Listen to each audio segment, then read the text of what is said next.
Tahun 1824 Titi mansa sajarah anu kaliwat runtakna hiji peradaban hebat khilafah Islam nu dipikaseraan.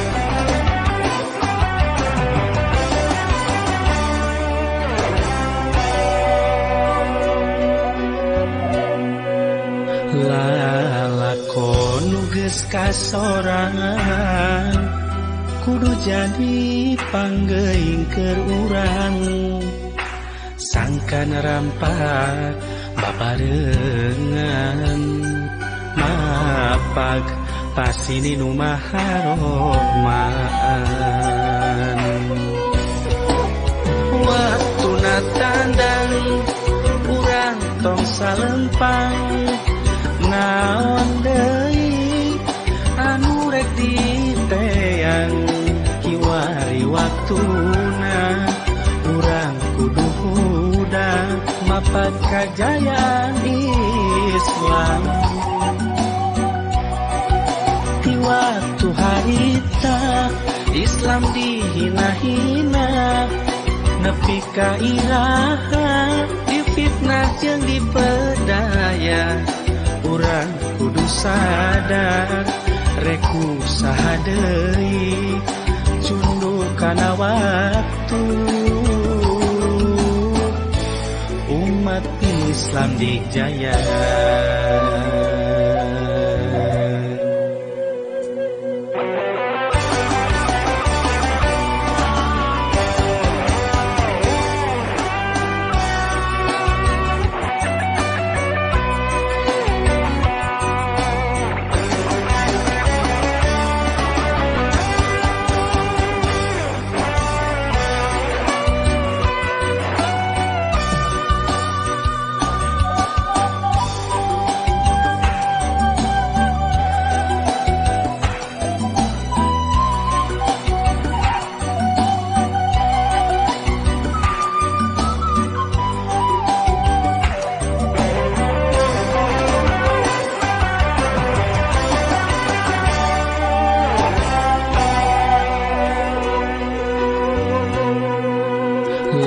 Lalakon geus kasorangan kudu jadi panggeuing keur urang sangkan rampak babarengan mapag pasini nu maharomaan waktuna tandang urang tong salempang naon deui anu rek diteang kiwari waktuna urang kudu hudang mapat kajayaan Islam di waktu harita Islam dihina-hina nepi ka iraha difitnah jeung dipedaya urang kudu sadar reku saha deui cunduk kana waktu umat Islam dijaya.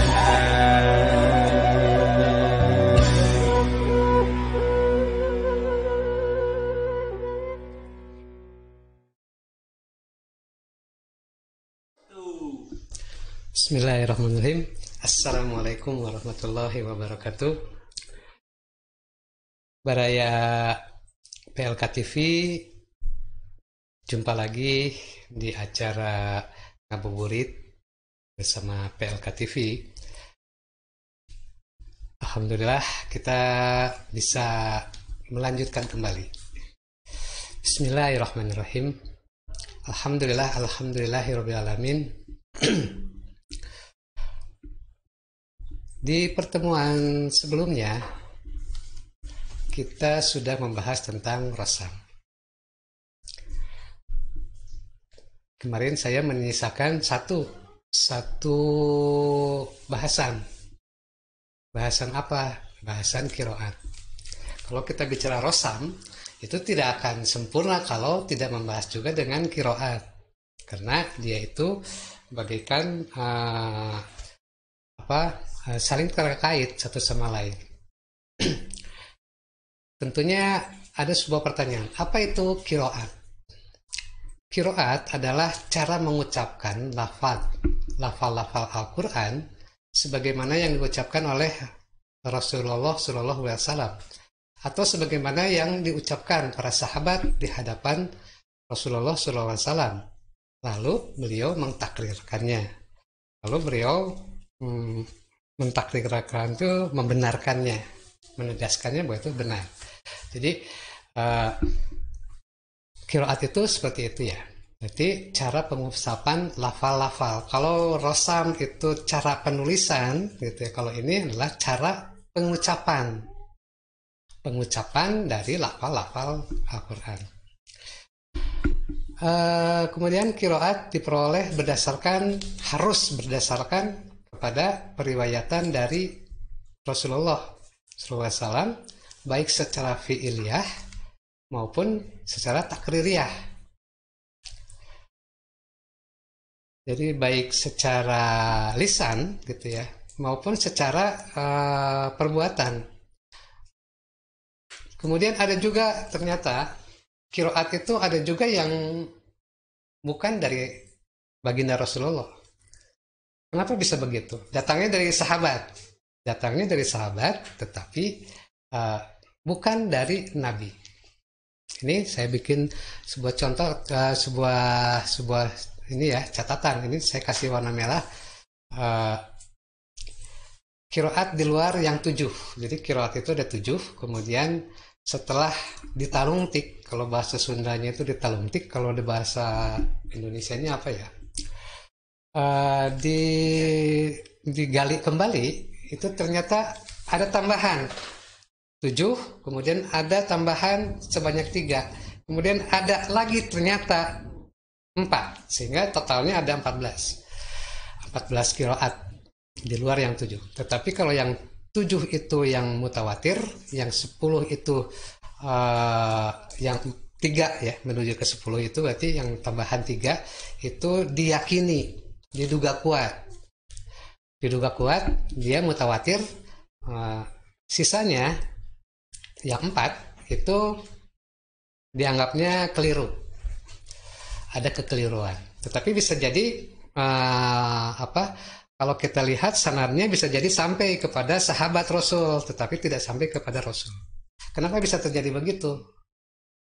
Karena tadi di awal Rasulullah mengajarkan Al-Quran, ada yang menulis, ada yang mendengarkan saja. Ada yang menulis, ada yang mendengarkan saja, kemudian yang mendengarkan juga akan mengajarkan lagi kepada orang lain, kan begitu.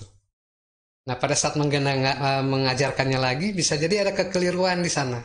Ada kekeliruan, kemudian itulah yang dibuang ya di dalam rasam sebetulnya. Nah, tapi diceknya sebetulnya dari sini akan diketahuinya itu dari qiraat. Jadi dua ilmu yang saling mengisi satu sama yang lain. Qiraat harus diperoleh berdasarkan periwayatan dari Nabi SAW, ya itu harus berarti ya, ini harus betulnya. Kalau tidak begitu, kalau tidak melalui periwayatan dari Rasul, berarti dia adalah qiraat yang cacat, qiraat yang masuknya ke sesuatu yang tidak boleh diikuti. Kemudian qiraat ini adalah ilmu yang tidak begitu populer, seperti misalkan ilmu usul, ilmu fikih, ilmu hadis, dan ilmu tafsir. Subhanallah, Allah itu membuat sebuah mekanisme untuk menjaga Islam gitu. Ternyata di tengah perjalanan setelah Rasulullah itu ditemukanlah ilmu-ilmu seperti tadi. Untuk menjaga Al-Quran itu ternyata ada ilmunya, ditemukanlah ilmunya oleh para ulama, itu adalah rosam. Kemudian bagaimana ilmu untuk menjaga si pengucapan salah atau tidak gitu ya di dalam pengucapan huruf-huruf di dalam Al-Quran, itu ternyata ada yang namanya ilmu qiraat. Di sini saya mencontohkan ada ilmu usul. Ilmu usul itu untuk menjaga tentang hukum-hukum yang ada di dalam Al-Quran tersebut. Nah, zaman Rasulullah belum ada ilmu-ilmu ini. Ilmu usul itu belum ada, gitu ya. Ilmu qiraat itu juga tidak ada. Ilmu rosam juga tidak ada. Jadi itu sebetulnya buah karya dari para ulama. Kemudian kenapa ini tidak populer? Karena ilmu ini juga cukup rumit untuk dipelajari. Memang betul, ini sangat rumit karena hubungannya dengan sanad, riwayat, gitu ya, rawi dan sebagainya. Yang namanya rawi itu terus panjang sampai ke Rasulullah. Artinya kan itu membutuhkan kekuatan pemikiran. Sehingga ilmu ini itu tidak begitu populer ya di kalangan kaum muslimin, bahkan ulama-ulama sekalipun juga tidak terlalu banyak yang memperdalam ilmu-ilmu ini. Kemudian ada 7 sab'ah imam qiraat. Jadi kenapa ada qiraat sab'ah gitu ya? Qiraat sab'ah itu bukan, tadi saya sempat waktu pertemuan kemarin itu bukan lagam, bukan, tapi sebetulnya dia dialek gitu ya, dialek. Bagaimana cara pengucapan sebuah huruf gitu ya, dialek. Untuk dialek wilayah tertentu dengan dialek tertentu itu berbeda.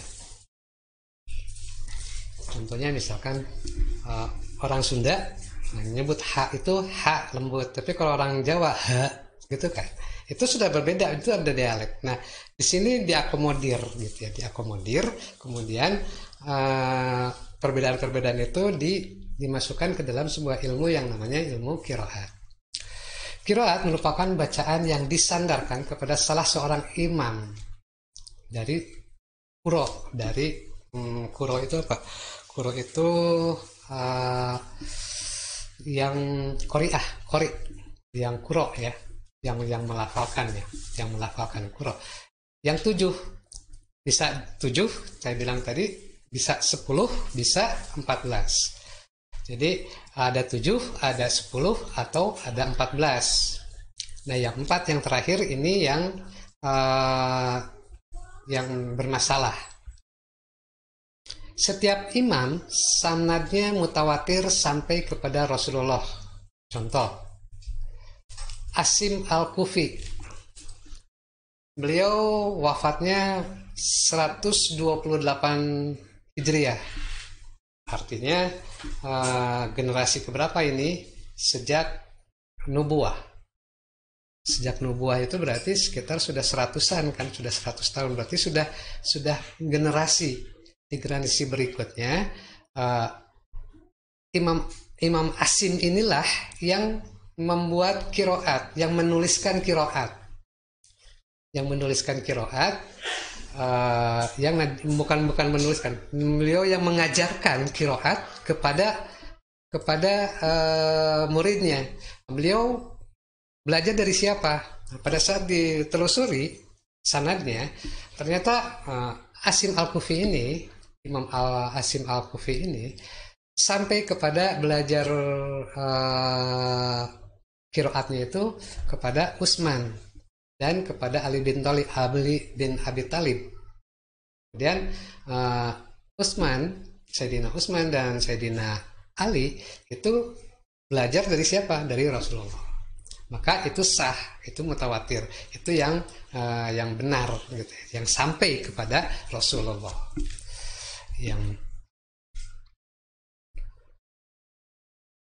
Nah, kita lihat di sini. Saya hanya memunculkan yang 7 saja. Yang 3 tambahannya itu saya tidak masukkan ke sini karena nanti jadi semakin banyak gitu ya. Di sini nafi perawinya kolum an dan wasi perawinya. Kemudian Ibnu Katsir perawinya itu bazi dan kunbul. Nah, bisa kita lihat dari PPT yang minggu lalu yang sebelumnya, itu kan saya tentukan tiga ini, dan di situ tertulis bahwa satu mushaf itu dia menggunakan qiraat siapa. Ada Sub'ah, Asim, Sub'ah dan Hafs. Konon katanya dari ketujuh imam ini yang dianggap yang paling kuat itu adalah Asim. Karena apa? Asim karena di dalam tadi urutan periwayatnya adalah yang paling tinggi sanadnya, yang paling dekat sanadnya. Sehingga banyak sekarang itu yang diburu itu adalah mushafnya itu mushaf Asim. Di dalam mushaf itu ada tambahannya sebetulnya ya. Di dalam mushaf itu ada keterangannya di sana. Di sana biasanya tertulis juga tentang kiroatnya. Ini Quran ini ditulis berdasarkan kiroat Asim an Hafs. Gitu. Biasanya begitu. Kiroat Hafs an Asim. Kiroat Hafs dari Asim. Belajarnya ke Asim. Yang menulis kiroatnya adalah Hafs. Seperti di sini ya perawinya. Hamzah gitu ya. Ini adalah yang 7 imam kiroah. Dan ada yang mengatakan bahwa kiroat itu adalah mazhab tersendiri. Mazhab membaca Al-Quran. Jadi kalau tadi ada 7 ya. Sebelumnya kan ada 7. Misalkan saya mengambil Ibnu Amir gitu ya, Ibnu Amr. Nah, Ibnu Amir ini kemudian saya mempelajari bagaimana kiroatnya. Dan saya dipastikan saya akan mencari mushaf dari kiroat ini. Demikian juga yang lain. Karena ketujuh imam ini ada juga yang dikirim ke wilayah Irak, ke wilayah Afrika juga. Karena Islam sudah meluas. Pada saat Islam sudah meluas, pada saat itu Khalifah mengutus beberapa orang pengajar membaca Al-Quran, pengajar Al-Quran yang memberikan pengajaran Al-Quran itu biasanya sudah dibekali oleh kiroatnya masing-masing, sehingga merekalah yang menjadi sandaran. Mengapa ada 7 kiroat?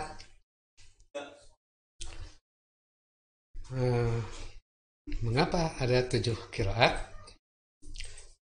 Itu berdasarkan kepada hadis Rasulullah. Ini ada hadisnya. Jadi Rasulullah pada saat itu meminta, ya, kondisinya itu meminta kepada Jibril, untuk menambahkan sampai 7 huruf. Artinya 7 huruf di sini adalah 7 wajah, 7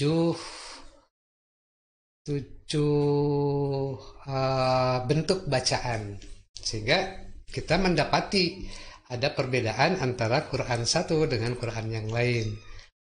Itu berarti menunjukkan bahwa Quran yang satu merujuk kepada qiraat yang lain, yang satunya lagi merujuk kepada qiraat yang lain juga, yang berbeda. Sehingga ada perbedaan di sana. Tetapi sebagian besar sebetulnya sama, tanpa perbedaan itu hanya dari sisi penulisan saja, penulisan, bukan dari sisi makna dan isi. Kalau kita memperdalam ilmu ini, maka akan ketahuan, oh yang ditiadakan itu adalah huruf alif, huruf wawu, gitu ya, untuk memanjangkan, misalkan begitu. Menambahkan huruf hamzah, gitu, sebagai mengakomodir terhadap 7 dialek bahasa Arab. Nah, sebagai akomodir terhadap dialek bangsa Arab. Bangsa Arab itu ya kan tadi ya, kita tahu bahwa di Arab sendiri itu ternyata ada beberapa dialek gitu ya, seperti dialek Madinah dengan dialek Quraisy itu berbeda.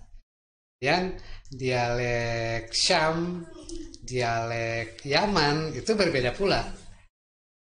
Dialek Mesir, dialek Irak itu berbeda. Tapi dianggapnya bahasanya kan bahasa Arab gitu. Tapi ternyata yang dekat saja, Mekah dan Madinah saja sudah agak beda. Kemudian sehingga pengucapan dan pembacaannya harus sesuai dengan dialek bahasa Arab. Ini sebuah ketentuan. Jadi membaca Quran itu harus dengan dialek bahasa Arab, bukan dialek bahasa Sunda. Misalkan diganti dengan pupuh misalkan, atau kidung asmarandana misalkan ya.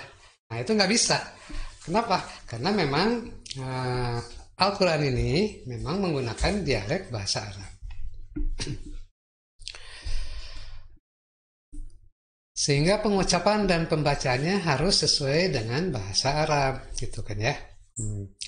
Nah ini adanya bagaimana supaya kita orang di luar bangsa Arab gitu ya bisa membaca Al-Quran itu sesuai dengan dialek bahasa Arab. Nah dari ilmu qiraat ini sebenarnya. Jadi bagaimana pengucapan per huruf-hurufnya itu akan menggambarkan. Contohnya kalau tidak salah itu adalah benar gitu ya. Orang Arab itu tidak bisa mengatakan a. Jadi a lembut itu nggak bisa bilang seperti kita a. Mereka tuh kalau bicara a itu selalu ada tekanan, makanya ada huruf hamzah. Kemudian qiraat bukan lagam ya, bukan lagu. Jadi kalau dulu pernah saya bertanya ari qiraatnya naon, kalau qiraat itu apa? Qiraat itu lagu, jadi lagam. Kalau yang seperti ini lagunya itu berarti qiraat apa? Kemudian ada tata caranya juga untuk mengajarinya untuk ke dalam qiraat itu. Ternyata bukan dari sisi lagu. Kalau soal lagu itu Imam Masjidil Haram itu ada 2 orang. Nah, 2 orang yang berbeda. Kalau kita mendengarkan gitu ya, itu dua lagu yang berbeda juga. 2 lagu yang berbeda. Jadi kalau disandarkan kepada lagu bukan. Jadi qiraat itu adalah tadi ya, kembali lagi tentang bagaimana pengucapan huruf gitu ya. Karena banyak sekali aturannya. Kemudian pertanyaannya, perlukah kita mempelajari qiraat? Tadi di awal, qiraat itu adalah sebuah ilmu yang rumit, sama seperti ilmu rosam.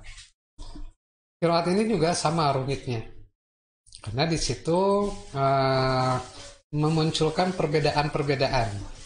Jadi di dalam ayat apa di dalam Al-Quran itu berbeda dengan satu mushaf dengan mushaf yang lain. Nah itu kalau kita membahas harus seperti itu. Nah kemudian bagaimana kita ya mensikapinya? Kalau misalkan qiraat itu seperti apa? Saya mengatakan bahwa pendapat para ulama itu bahwa qiraat itu adalah mazhab cara membaca Quran. Jadi seseorang itu bisa mengambil qiraat yang mana saja, terserah dia sukanya yang mana. Tapi di dalam membacanya dia harus hatam. Jadi di dalam membaca Al-Quran dari awal sampai akhir, sampai hatam, itu harus satu kiroat. Kalaupun misalkan dia mampu mempelajari 2 atau 3 kiroat, dia harus hatam dengan satu kiroat pada saat dia membaca satu mushaf.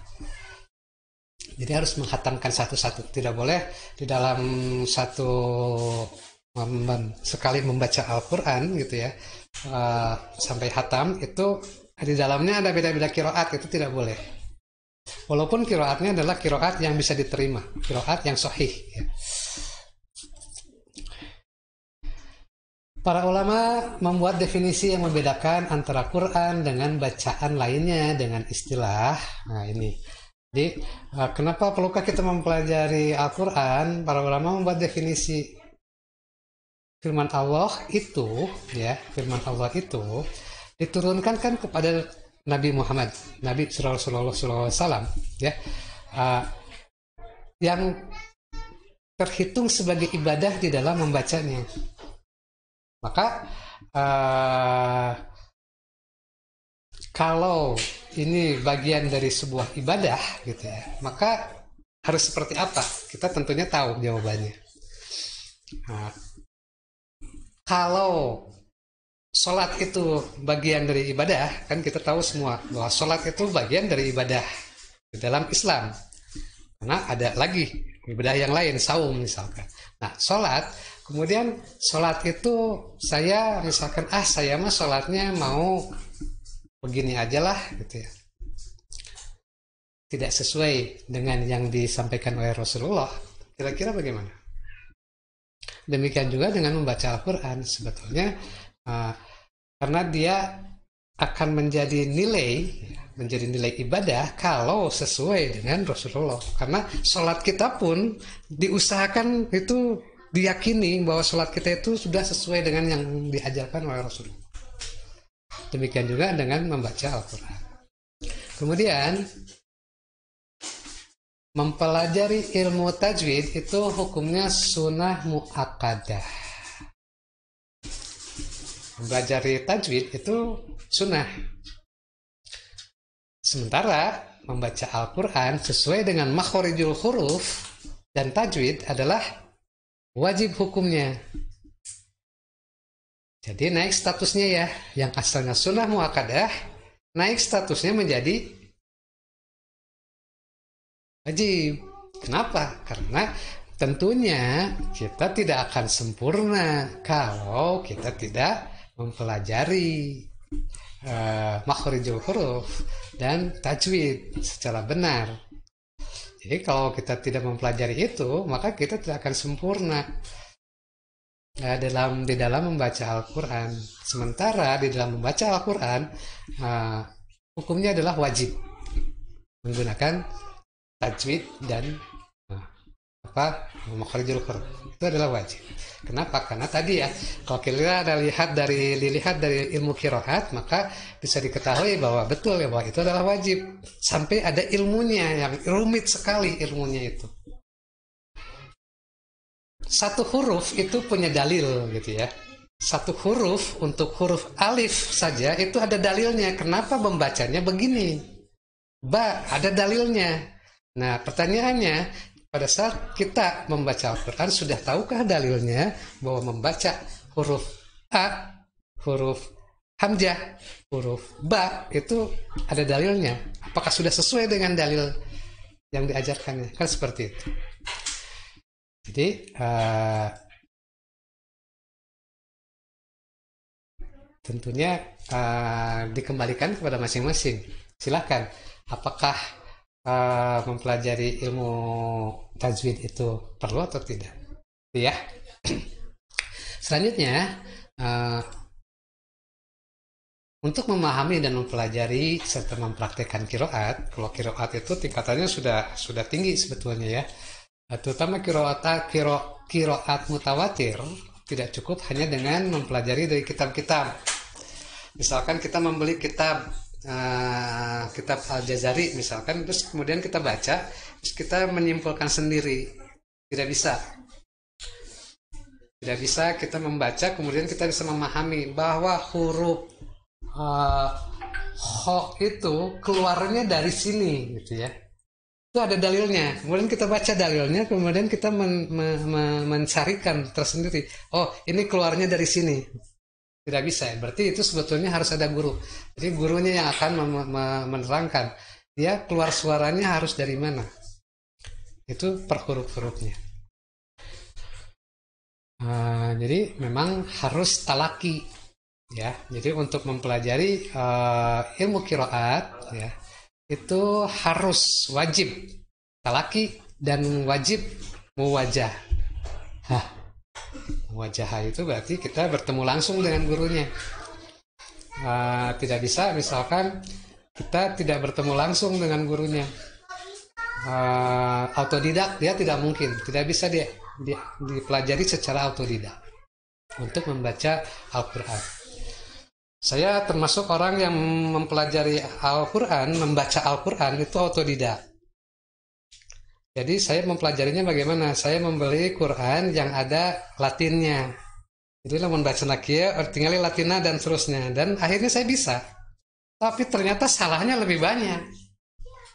Dan tidak bisa ada yang mempertanggungjawabkan. Kamu tuh salah tuh. Tidak ada yang bisa mempertanggungjawabkan. Jadi kita tidak punya yang namanya hujah nanti di hadapan Allah. Kenapa kamu membaca Al-Quran seperti ini? Kita tidak punya hujah. Maka tadi untuk supaya karena ini bagian dari ibadah, maka kita harus menyempurnakan. Kemudian ada lagi kan yang kadang-kadang kan membaca Al-Quran itu terbata-bata juga boleh. Ya, terbata-bata itu juga mendapatkan pahala. Terbata-bata itu sampai berapa tahun? Jadi sebetulnya jawabannya dia bisa tidak terbata-bata itu kalau dia mau melatih. Kalau Imam Al-Jazari itu mengatakan di dalam mempelajari cara membaca Al-Quran itu adalah dengan cara melatih rahang. Jadi kalau kata orang Sundanya kunyam-kenyomnya itu harus lentur. Jadi yang dilatih itu sebetulnya mudah saja, cuma rahang. Contohnya misalkan begini. Iya karena budua. Budua itu cara mengucapkannya bagaimana? Iya karena budua. Budua. Nah, yang betul itu begitu. Budua. Jadi dia harus du itu ya memang harus manyun gitu ya. Dan sisanya adalah huruf senyum. Nanti kita pertemuan di berikutnya ya. Saya sengaja membuat tantangan-tantangan. Jadi kalau kemarin saya dididita ku qiraat, dari rasam dididita ku rokaat, qiraat. Sekarang saya dididita dengan bagaimana melatih rahang kita ke depannya. Nah ini Matan Al-Jazari adalah kitab yang berisi ilmu tajwid yang disandarkan kepada salah satu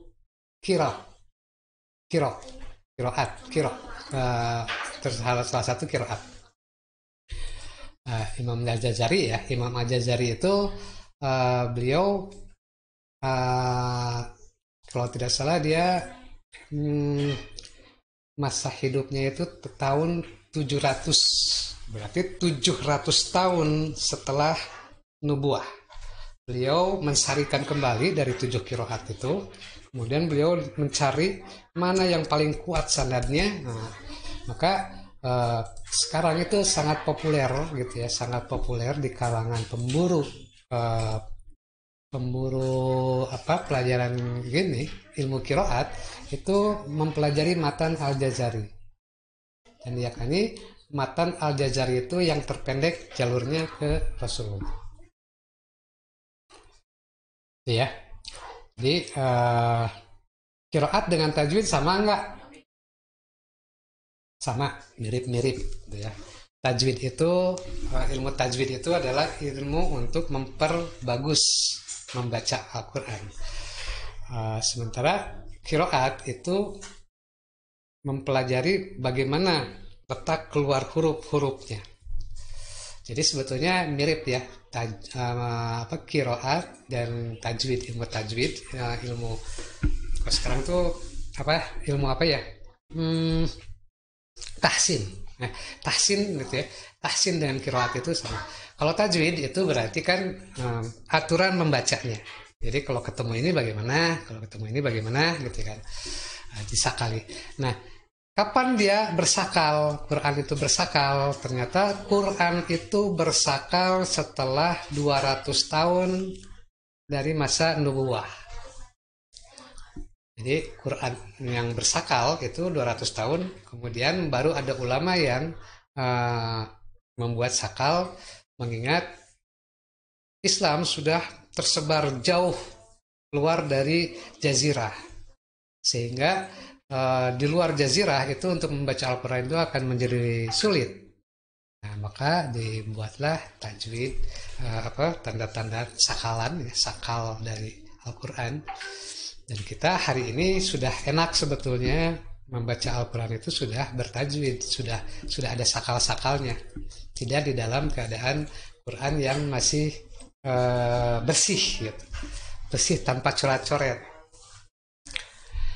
Baik, seperti biasa sebetulnya barangkali di antara yang hadirin yang ada di sini ada yang ingin bertanya dulu sekilas saja ini ya tentang qiraat. Saya membukakan cakrawala berpikir kita gitu ya, bahwa ternyata ada yang namanya ilmu qiraat, ada yang namanya ilmu tajwid, ada yang namanya tahsin. Nah, itu apa sih gitu ya. Tambah lagi sekarang dengan semua qiraat. Baik, dari yang ada di studio dulu barangkali ada yang ingin bertanya dulu, mangga silahkan.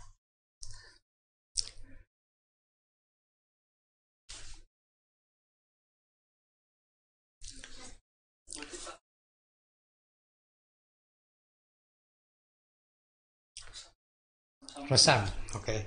Tahapannya apa ya dari Rosam? Nah, Rosam hubungannya apa mungkin ya? Mungkin hubungannya apa antara Rosam dengan kiroat? Kalau Rosam dia lebih ke arah penulisan, penulisan huruf-huruf. Jadi per huruf-hurufnya itu ada aturannya. Contohnya kalau dipanjangkan kan ya itu ada aturannya. Jadi untuk memanjangkan itu huruf-huruf yang biasa dipakai untuk memanjangkan itu ya kan, alif, kemudian wawu. Nah, huruf-huruf itu adanya di mana? Adanya di mana? Kalau misalkan kalimat ini harus ada huruf ini, ada huruf ini, karena dia mengandung arti ini dan sebagainya ya di dalam bahasa Arab. Nah, itu adanya di Rosam. Nah, kalau kiroat itu bagaimana mengucapkan? Misalkan Goiril Magdubi, misalkan ya di Al-Fatihah, Goiril Magdubi, mage, betul nggak? Mage dubi, mage. Nah, di situ ternyata ada kol-kolah, mag, magdubi, betul atau tidak? Tidak, ternyata mau, dubi. Kalau magdubi itu tidak akan muncul kol-kolah di situ. Mau. Jadi memang itu di mulut kita memang harus dilatih. Makanya kata Imam Al-Ghazali tadi kalau ilmu qiraat itu harus yang diajar tuh dilatih itu adalah tahan antara tipis, huruf-huruf tipis dan huruf-huruf tebal.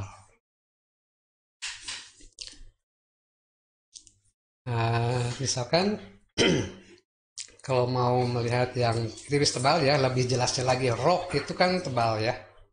Bisa tebal, bisa tipis, ro itu.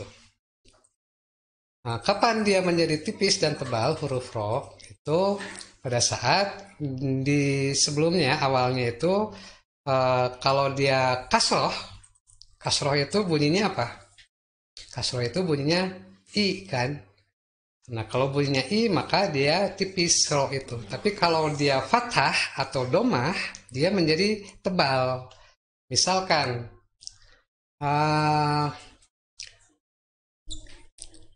Inna anzalnahu fi lailatul qadr. Nah, qadr. Itu satu salah, qadr. Qadr. Jadi yang benar gitu ya, yang benar karena ro itu adalah huruf tipis, huruf tebal. Kalau di awal di sebelumnya diikut ya, di yang sebelumnya ya, sebelumnya menggunakan domah atau fathah, maka dia harus tebal. Jadi qadr, qadr, berbeda kan? Qadr, qadr. Dari bunyi pun sudah terlihat beda. Nah, kalau kita ingin memperhatikan betul, maka sering-seringlah mendengar lantunan-lantunan murotal Timur Tengah itu hampir semua memang menggunakan ini aturan-aturan ini. Jadi kalau mungkin dulu mah asal dangu gitu ya, karena kalau itu gitu ya. Ternyata itu nggak gitu, nggak. Jadi itu antara ro dan lam. Jadi dia itu sebetulnya antara dua itu. Jadi orang Arab itu tidak bisa bilang gitu ro. Beda dengan orang Jepang. Kalau Jepang kan arigato. Nah, ro-nya itu jelas. Tapi kalau orang Arab itu nggak bisa. Ro-nya itu ro, cadel. Nah, seperti itu. Jadi perbedaannya antara rosam, nah bedanya tadi ya. Kalau rosam itu di penulisan, bagaimana cara menulis. Kalau qiraat, bagaimana cara menyuarakan, membunyikan, mengeluarkan bunyinya. Dan semuanya ada di sukunnya. Itu nanti akan kita bahas di depan sedikit saja bocorannya. Nanti kita akan membahas setelah ini masuk ke matan Al-Jazari dulu. Setelah itu baru kita masuk ke fasohah, tulisan. Melatih bagaimana lisan, tetapi itu sekilas saja. Nanti saya sarankan kalau misalkan ternyata ada yang ingin mempelajarinya, datanglah kepada ahlinya. Insya Allah Baraya LPK PLK TV itu insya Allah ada link ya, ada link dengan seseorang yang mempunyai yang qiraatnya itu sudah bersama, insya Allah bisa dilingkan. Jadi silahkan temui redaksi PLK TV ya. Baik, saya rasa waktunya sudah menjelang buka saum. Kita tutup dulu pertemuan kita. Wabillahi taufik wal hidayah. Wassalamualaikum warahmatullahi wabarakatuh. Semoga apa yang saya sampaikan bisa bermanfaat. Yang benarnya datang dari Allah, yang salahnya khusus datang dari diri saya pribadi. Barakallahu li wa lakum. Wassalamualaikum warahmatullahi wabarakatuh.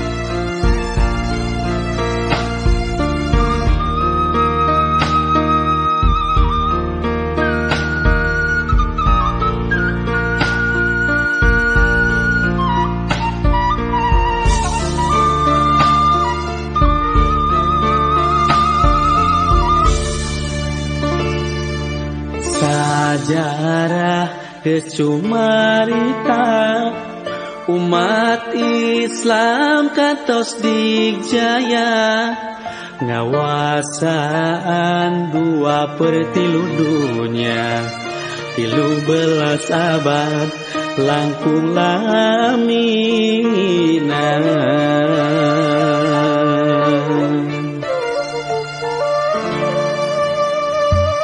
nyong colana generasi baheula nu mawarobahna peradaban manusia wibawa umat nu mawa komara ngagimirkeun musuh nu rek ngaruksak nagara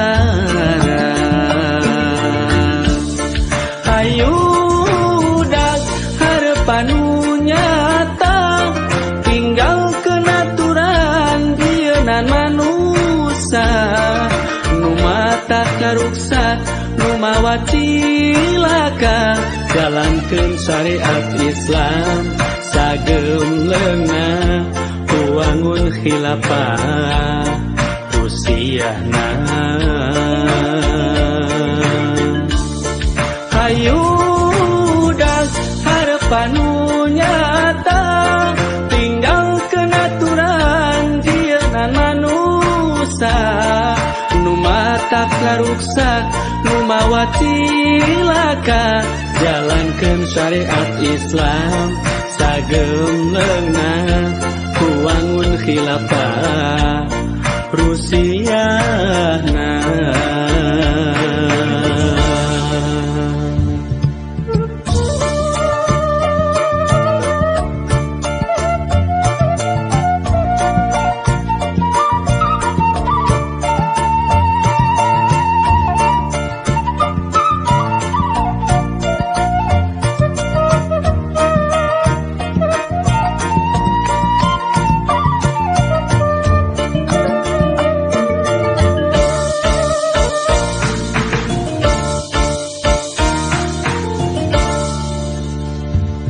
Nyong colana generasi baheula nu mawa robahna peradaban manusia wibawa umat nu mawa komara ngagimirkeun musuh nu rek ngaruksak nagara hayudak harapan nu nyata tinggalkeun aturan jieunna manusia nu matak ngaruksak nu mawa cilaka jalankeun syariat Islam sagem leungna wangun khilafah Rusiana hayudak harapan nu nyata tinggalkeun aturan jieunna manusia nu matak ngaruksak nu mawa cilaka jalankeun syariat Islam sagem leungna wangun khilafah Rusiana